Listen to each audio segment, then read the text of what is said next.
Welcome to the 1000 Club podcast, where we believe that behind every woman there's a tribe chanting, yes! We call our tribe the 1000 Club, and every other Thursday we invite you into our VIP section to chat, console, shoot the breeze, or inform. Find us everywhere, including Apple, Spotify, YouTube, and Facebook. And remember to follow us on all socials at 1000 Club. So welcome back to episode 6 of the 1000 Club recap of the Amazon Prime hit show Harlem. And just spoiler alert for this episode recap, I am going to be definitely talking about Auntie Bevy, okay? Because I love Bev Smith. She wrote a book recently, Revelations. It gets a later, greater. And so that is who I'm channeling today, honey dolls, okay? I am channeling that old Harlem glam. That is how she talks. So really excited to get into episode 6, cuffing season. But before we start, I wanted to give y'all a little definition from Merriam-Webster of what cuffing season is. Wait, it's in the dictionary? Girl, it is. It refers to a period of time where single people begin looking for short-term partnerships to pass the colder months of the year.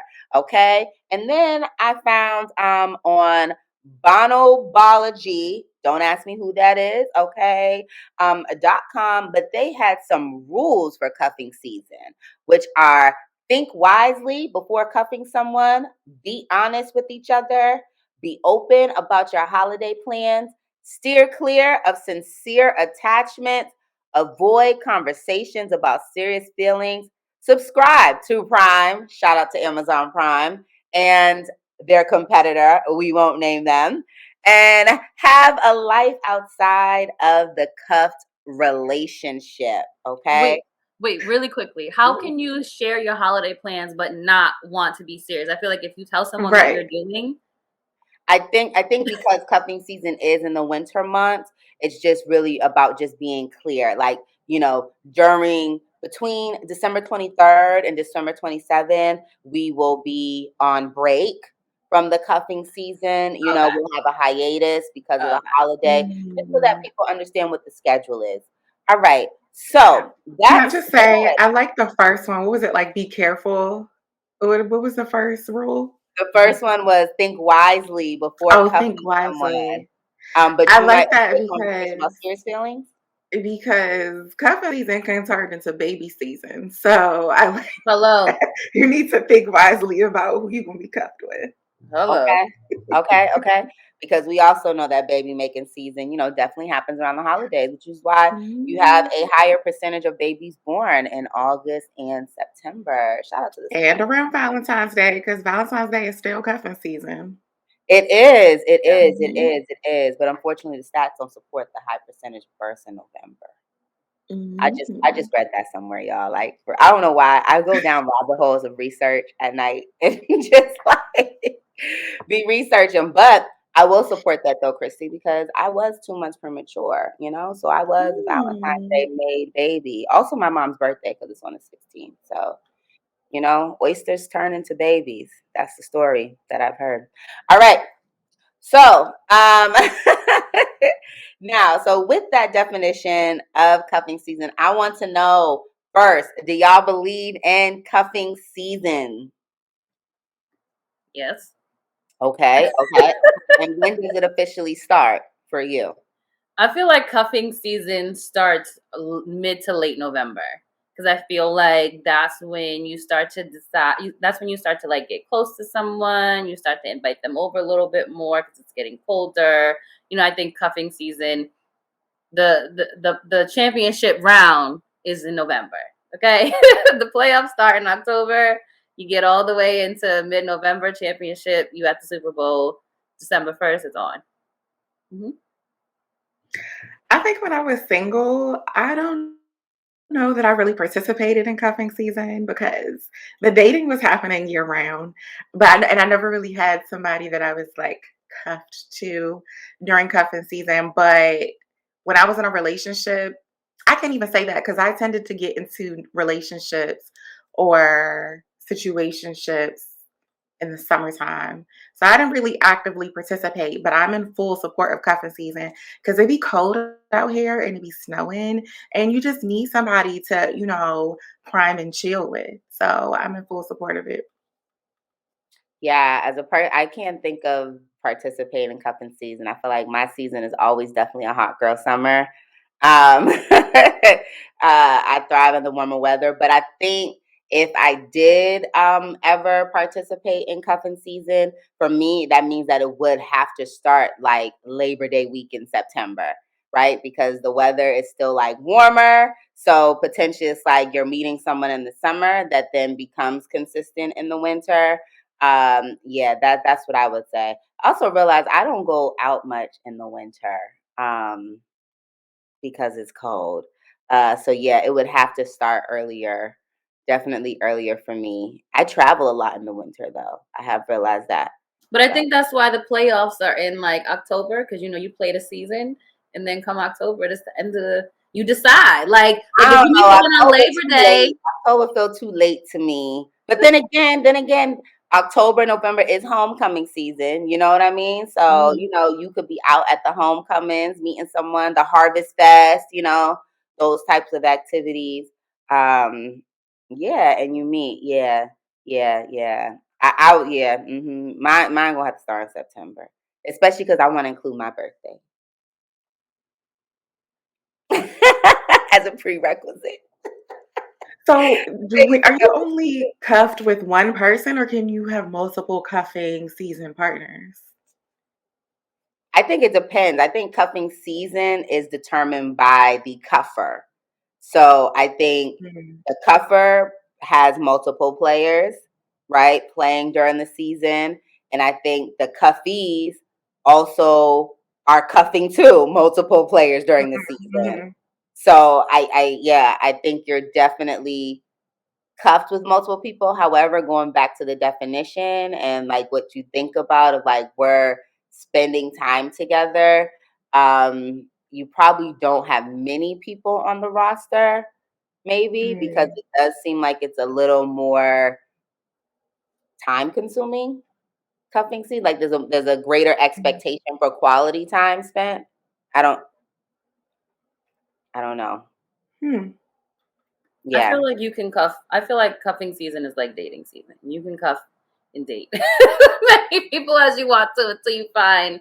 Like I feel, but I do think there's a little bit more of a connection, like Rashana was saying in cuffing season, because that's the whole purpose of it is to It's keep more you. intimacy. Yeah, it's That's more. what I'm saying. Yeah, even though it says you're supposed to avoid that, right? So it's kind of Yeah. like that. It's kind of the situationship, Mm-hmm. where it's Mhm. like we know we're not going to be going out a lot. You my person for it's For the temporary season. hire. Yeah, you my person for temporary hire. Okay, now just know you got to slide on out into April, May because hot girl To the summer's left, to coming the around. Hot girl, and yes, yes, yes, yes. All right. So as I said earlier, this episode also talks about another season, which I'm really happy they talked about because this is a real season, okay?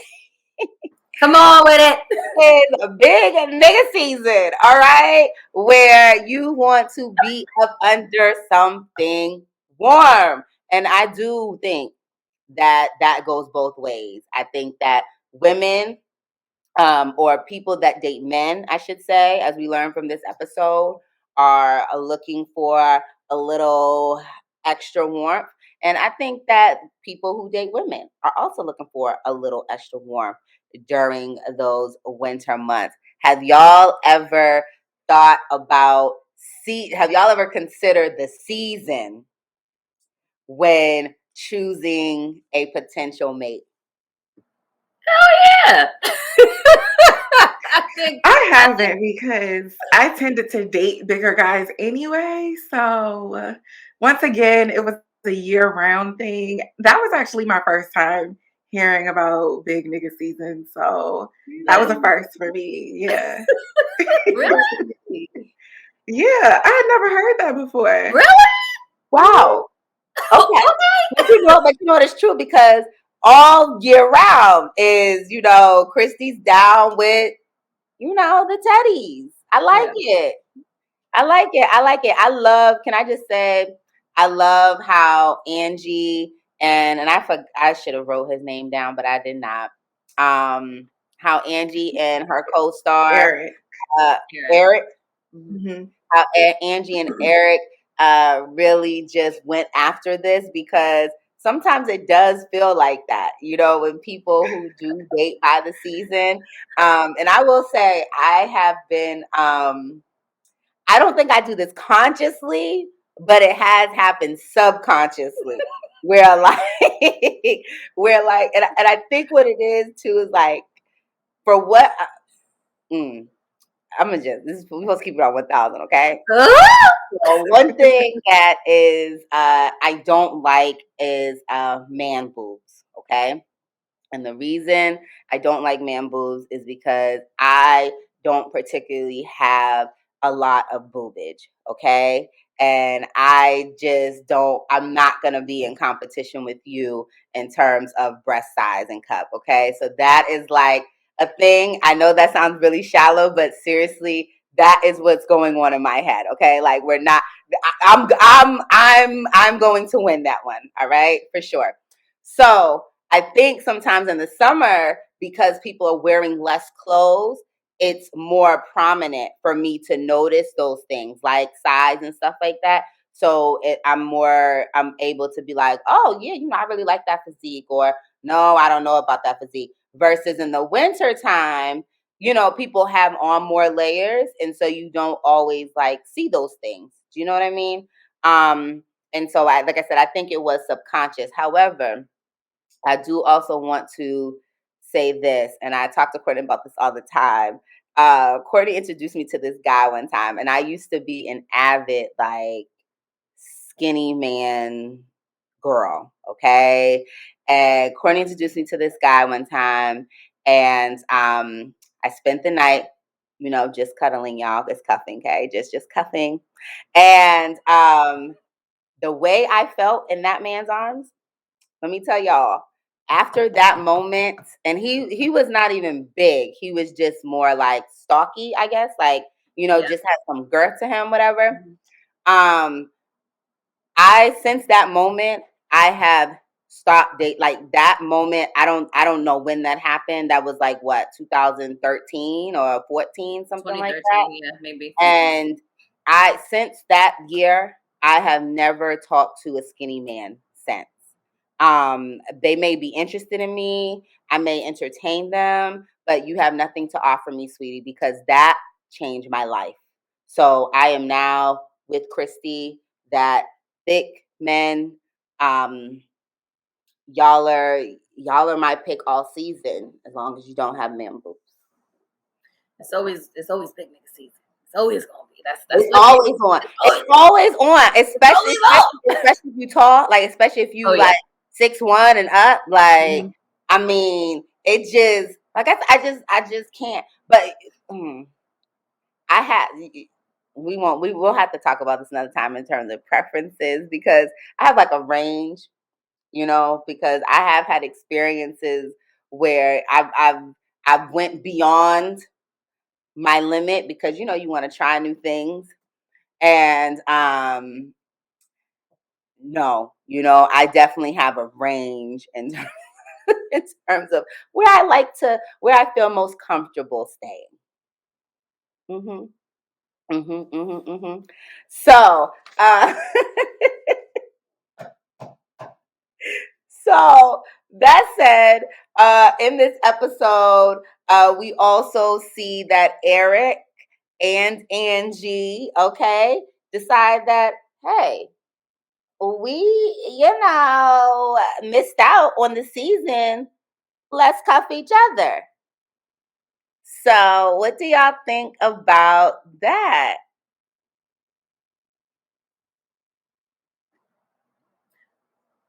So,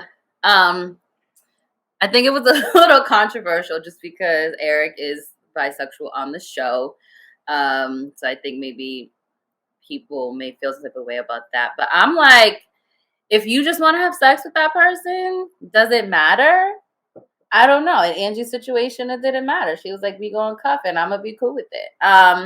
And y'all cuff, yes, go ahead, cuff each other, live it up, enjoy the season. And they seem to be following all of the cuffing season rules of keeping it casual, not catching feelings, being open and honest. So I'm here for it. Go ahead, do it. First off, they wasted a whole lot of time running around the city. If Eric Mm-hmm. would have just said from the beginning he was bi, they could have just made their Right. cuffing arrangement right then and there. Although I did love their little chase, but I'm here for it. I Mm-hmm. mean, he's bi, Angie's into it, and she seems like she's into a lot of things. So they got their cuffing season partners. That's Mm-hmm. what they went out there to get, and they found it in each other. I love that for them. Yep. Yeah, I was actually like, I actually was wondering if he was bi from the beginning, just because I don't know. There was something about the way he was looking at her. So when he finally said, like, "Oh no, honey, I'm not gay, I'm bi," it just was like, yes, this is a perfect arrangement, because I don't know. I don't know if Angie would be interested in being with someone who is bisexual long term.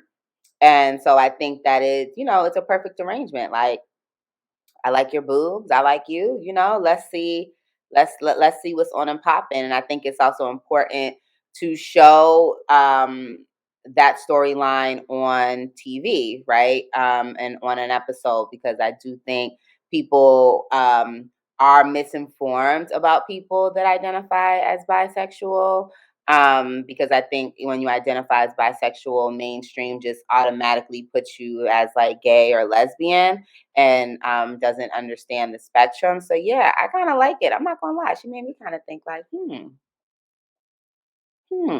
cuffing season's coming up. You know what I mean? Like, You better cuff, mhm, girl. you never know. You know, they might do some things that you got to be begging your straight man to do. So just saying, Keeping it spicy, baby. just Keeping it saying. spicy. Just saying. Speaking of keeping it spicy, we see Camille and Jameson, all right, going couch shopping and adding a little spice to his apartment, but also some spice to their relationship. Thinking about the theme of cuffing season, is Jameson out of line for thank you. Thank you. Thank you. Thank you. Siri is making sure, letting me know I don't have a music library called Cuffing Season. But is We need to create a playlist. clearly. Well, I mean, you need to create a playlist because you're the one that's, participating in Cuffing Season.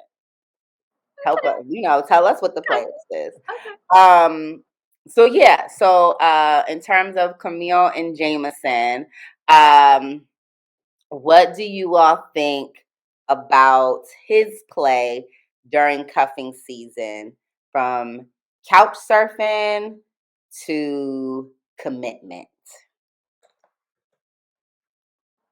Wait, what do you mean? Like him, like asking Mm-hmm, her mm-hmm. on the? Yeah, yeah. So it goes from them searching for a couch and being mistaken as a committed couple to Jameson deciding, yeah, let's make that commitment.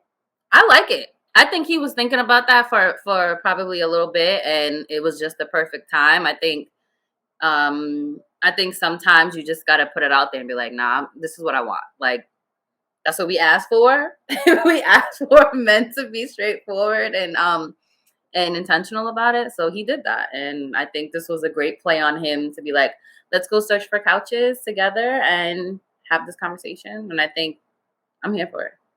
I like it. Yeah, I love that he was intentional, like Courtney said, like he knows what he wants and he's going after it. He's not playing around with Camille, and Camille doesn't have to figure out whether she wants to be with him or not. And it feels like the next logical step that they would be in a relationship. So I love that for them. Yeah, y'all know I'm Team Jameson. I love that. I even love how when the sales associate was joking with them about being like that with Camille was his girlfriend. You know, Camille at first was very much non-committal, like, oh, what, like she wanted to correct. But I love that Jameson like was kind of like, let's sit into this idea and play with it a little bit. You know what I mean? Like to make her a little more comfortable because they hadn't had that conversation. And I wonder, I think sometimes as women in those situations, we jump to say no, we're not together, not necessarily because you're not thinking about being together, but because you have had that conversation, you don't know where he's at, right? And you don't want him to be the person to jump and say, oh, that's ain't my girl, you know what I mean?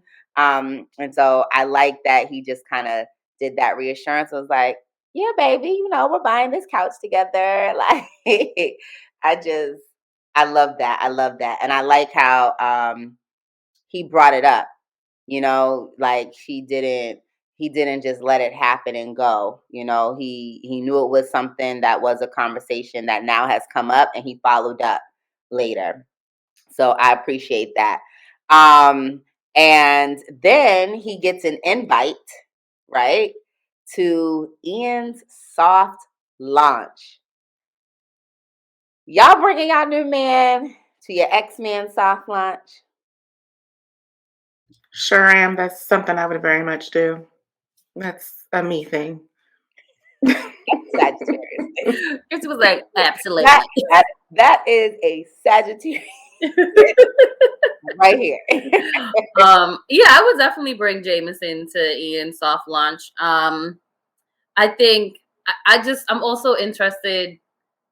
It also just threw me that Camille is still going to things that Ian's doing. I think that is the bigger question. Like, girl, why are we still going? But I think I think her inviting him was spot on. I think the way he carried himself at that event was good. And I think it was like Christy said, yeah, I'm inviting him, I'm bringing him, but I'm gonna be like, why are we going anyway? But that's just the conversation. But Yeah, I think that showed a little bit of Jameson's maturity in a mhm. way, because I think he's also trying to scope it out because he seems very intentional. So I don't think he seems like he was kind of like being like, okay, if you want to go by yourself, I have to let you do that, right? Because I'm figuring this out, you know, and I think that was really mature of him to kind of understand that. But then when she flipped it and was like, I want you to go with me, it was like, okay, this gives me an opportunity to feel all of this out and to see you in this element. So yeah, I think that that is interesting. I also think that, and I'm sorry, I meant to say this, and I want to go back to it. When Jameson asked Camille to be committed, she mentions that he's going away soon. And Jameson was quick to be like, so? like, and I really love that because that goes back to his intentionality of like, we can make this work. You know, you can make long distance work. Christine is an example of that, right? Like you can, if that's something that you really want to do, you will make time to be able to do that. And so I like that he's making time to now go into her world, but I also like that he kept it 100. Like, yeah, let me see the man that let you slip away, you know, because he also knows he's ready to flex too, you know. And as Auntie Tammy says, congrats, Camille, on the upgrade. I Okay. love that. Let me just say it again for the Christies in the room. Congrats, Camille, on the upgrade. Yes, yes, yes. I do want to take a second to talk about Aunt Tammy though, because she is just a breath of fresh air, and I love that she really does um, keep it all the way real, like just all the way real. Do you all have an Aunt Tammy in your lives? I do not. I feel like I have I have a few of them in my life. Hmm. I feel like I have a few of them in my life. They're not necessarily my aunts, but Hmm. they are like Aunt Tammy, yes. Yeah, yeah, yeah. I definitely have an Aunt Tammy. Shout out to my auntie sister friend, Auntie Joy. And I definitely also have some friends who definitely embody Aunt Tammy-ness. Just to, keep you in check, keep you humble, not just about your relationships, but also just your life, and decisions that you are making. Okay, so speaking of humility, this episode there was another theme, which was a lot of apologies happening this episode. And so what we see after Ian's soft launch is that people start getting invited, or people are continuing to be invited into each other's world. So Sean gets an invite to Quinn's fundraiser for Isabella, who is running, and he gets invited to the prom themed fundraiser for Isabella. And at that fundraiser, Quinn freezes and she begins to tell lies about what Sean does. So that said, um, what do you all what do you all think about that? That about her lying about what Yeah, he really could you does. do that? Um, would I do that? No. Have I done something similar? Past? Yes. I think, but that goes back to her just uneasiness and feeling about who he is. Like, while she has a great connection with him and they connect on a lot of things, she's still very uncomfortable about his, career choice and what he's doing right now. And I think while she's trying to be open about it, she's still really struggling with it. So I don't think it's right, because clearly it's hurtful and embarrassing to him, because he's really comfortable with saying what he does. So I think in that sense it's wrong. I think it's wrong that she lied, period. But I do understand that she needs to be a little bit more honest about how she feels about what he does, and where she is in her life and how he fits in. So yeah. Yeah. Yeah. It's could I do it? No, because she was able to just spin them lies off Yeah. like really well off the top of her head. Mhm. So could I do it? No, I don't think I would be able to think that quickly. Be like dancer for Alvin Ailey and like no, Mhm. we'll update you on the shows. Um, would I do it? No, just because I wouldn't want to make someone feel uncomfortable like that. And I would have hoped that they would have had a conversation, that Quinn Mhm. would have said to him, "Hey, this is my background. Like, this is who my mom is, this is my father is, and me dating you is not, this is unlikely for me. I'm still trying to get used to your profession.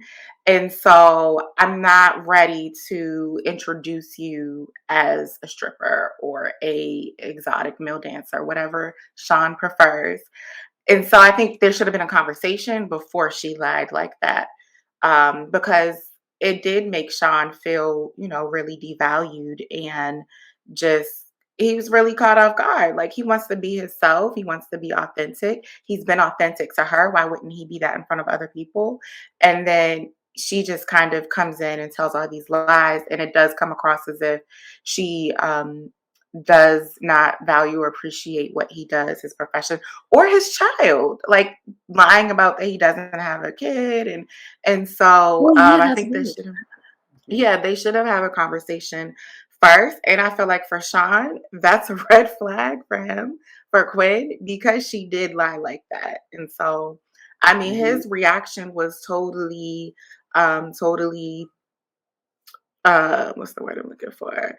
It was definitely Warranted. called for. Yeah, it was Mhm. warranted. Yep, I completely agree with everything you all are saying, because I don't think Sean would have said I'm a stripper, right? He would have said like I'm a dancer and I'm an entertainer or something like that. Do you know what I mean? Small shows, for a targeted crowd. Like he clearly knows how to flow in different environments and understands what he does. So that was something. Yeah, so I completely agree. And so at the end of this episode, we see some apologies happening here. And so that was a really big theme, as I said, friendship apologies. I want to bring it full circle. So I'm going to start with the end, to going back to the very first scene in this episode. We see first Quinn and Sean, right? She has to then go back and strip to apologize to him, which I think is big and warranted, as we talked about before, and something that she needs to come to terms with. We also see an apology, kind of apology-ish, tied to Anna, right? She invites Anna out, thanks her for the nice article, but then it goes a little left, right? And then from the beginning, the episode starts out with a friendship apology, which is a mass apology over a vaginal steaming, primarily with Camille and Ty, and also Camille and Quinn, and Angie just being there to once again enjoy life with her friends. So when is the last time you had to apologize? And tell us a little bit about it.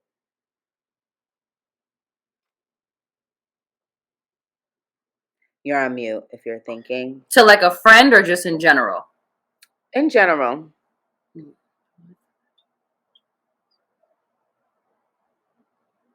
See? Yeah, All this this was a quiet, all question this I quiet, gotta think all about. this quiet, you know what this means? This means that we are a bunch of women who don't apologize, probably. I don't necessarily know if it's we don't apologize, but the most recent apology in general.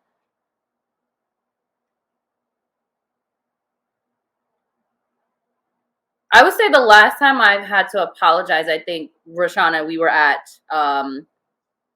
where did we go? Capitol Grill. And we had that conversation. Oh, okay. Mm-hmm. Yeah, I think that was the last time. I know that was the last time I've apologized to a friend, when we had that conversation about everything that happened with the Puerto Rico video and all of that.